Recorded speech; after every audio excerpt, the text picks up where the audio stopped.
universal human tragedy.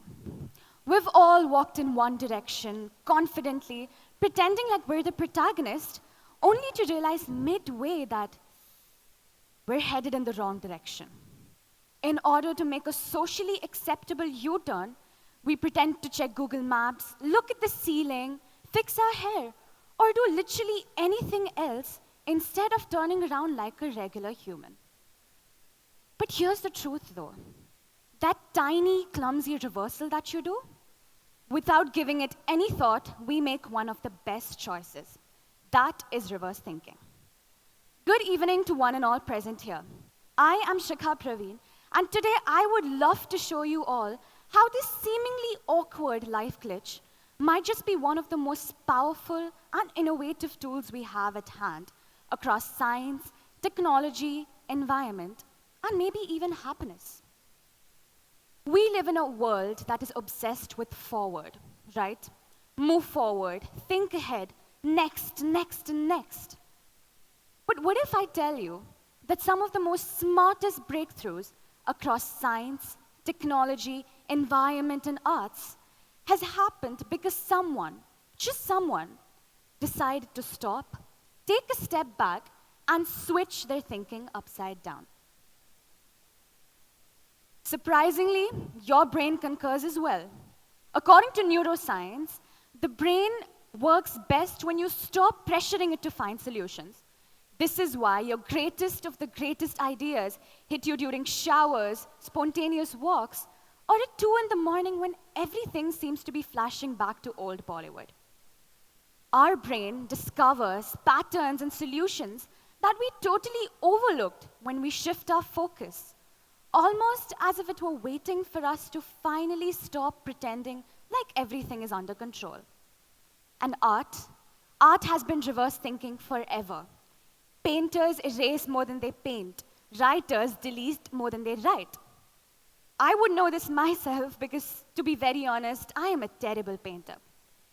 But then I also realized something, that my brush strokes became more and more perfect every time I erased them and drew them again all over from the start. But anyways, I don't want this talk to sound like a science textbook. Because the real reason thinking in reverse matters is quite personal too. There was a moment, a very quiet and uncomfortable one, where I realized that I was indeed going forward in life, just not in the direction that really felt like mine. And what surprised me the most was not the realization itself. It was the relief that followed. Relief because for the first time, I wasn't going to pretend like this direction made any sense to me. Relief because taking a step back did not feel like failure. It felt like finally telling the truth. And that's when this mega idea struck me. What if the problem is that we're not stuck, but we're facing it the wrong way? Let me give you a real-life example. A while ago, I met this 15-year-old student who was drowning in pressure. Everyone, literally everyone, around her asked her the same question. Who do you want to be, or what do you want to do when you grow up? And like most confused teenagers nowadays, she threw careers like darts, hoping one would finally stick. Doctor, maybe. Engineer, why not? Good choice, right?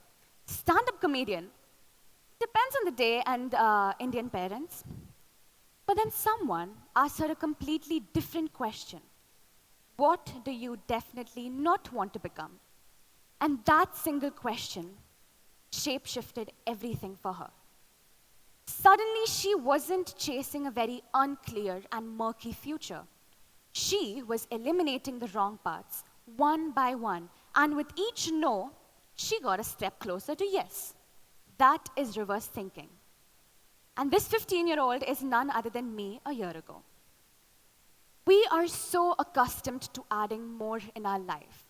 More objectives, more pressure, more I swear I'll start from tomorrow, that we often fail to recognize that sometimes progress comes from undoing, from letting go, from posing those awkward questions that we often keep putting off to ourselves. We steer clear of them because we already know the answers and are just afraid of what might change. A retreat is not the opposite of growth. Sometimes it is growth itself. It is demonstrated by science, innovation, history. And to be honest, if you look closely enough, your own life demonstrates this as well. So the next time you feel like you're moving quickly, maybe too quickly, in a direction that does not even feel like yours, stop. Turn around for a second, not to retreat, not to surrender, but to simply see what you've been ignoring. Because thinking in reverse is not the same as going backwards. It is about seeing the things that come into light when you finally stop looking into the direction like others do. Forward is a direction. The reverse is a perspective.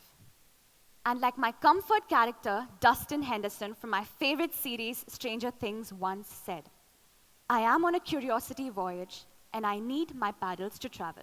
Thank you.